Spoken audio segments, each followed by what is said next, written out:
Welcome to my bloody kitchen, you lot. Today we're going to tackle a classic lobster thermador. None of that amateur nonsense. We're going for restaurant quality, blow your bloody socks off deliciousness. So listen up, pay attention, and for God's sake, don't burn the bloody roux. First things first, the lobster. Now we're not going to treat this beautiful creature like some common prawn. Get yourself a large pot of salted water boiling like the fires of hell. We're talking rolling boil, people. Gently lower your lobster in. We're cooking it through, not bloody drowning it. While that's going, let's get the base started. Grab a saucepan, decent size, none of those miniature pans you use for sauces. Melt a knob of butter over medium heat, and for God's sake, don't you dare burn it. We want it shimmering, golden, ready to embrace those shallots. Now, the shallots. Finely chopped. None of those massive chunks that'll make you feel like you're eating a raw onion. Toss them in the butter and let them sweat. Not burn, mind you, sweat. We want them translucent, soft, yielding their sweetness to the sauce. Chapter 4. Garlic. A touch of magic. Once those shallots are singing, in goes the garlic.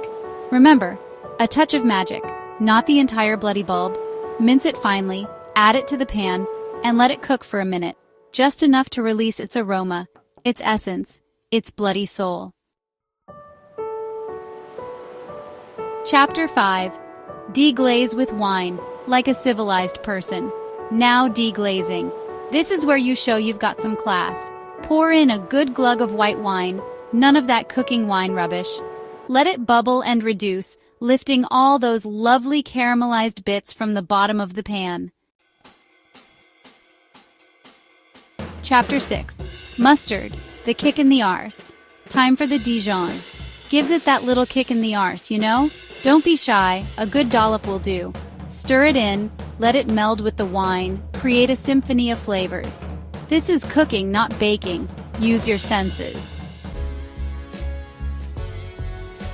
Chapter 7. Cream, the velvet glove. Now the heavy cream. Pour it in slowly, gently, like you're tucking in a bloody newborn. Let it simmer, reduce, thicken. This is what gives the thermador its luxurious, velvety texture. Chapter 8. Gruyere, the finishing touch. Time for the Gruyere. None of that pre-grated sawdust. Use a good quality block and grate it yourself. Sprinkle it in.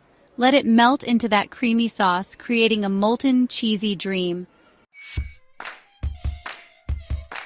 Chapter 9. Parsley, a sprig of freshness. Now don't go chucking a whole bush in there. A sprinkle of finely chopped parsley will do. Just a touch of freshness, a hint of green to cut through the richness. Chapter 10. Seasoning.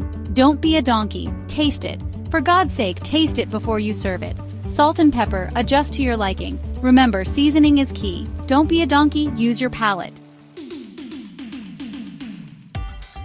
Outro Lobster Thermador. Done right. And there you have it, you lot. Lobster Thermador fit for a bloody king. Rich, decadent, bursting with flavor. This is how it's done. Impress your friends, your family, or hell. Just eat it all yourself. Just remember who taught you. Now get out of my kitchen.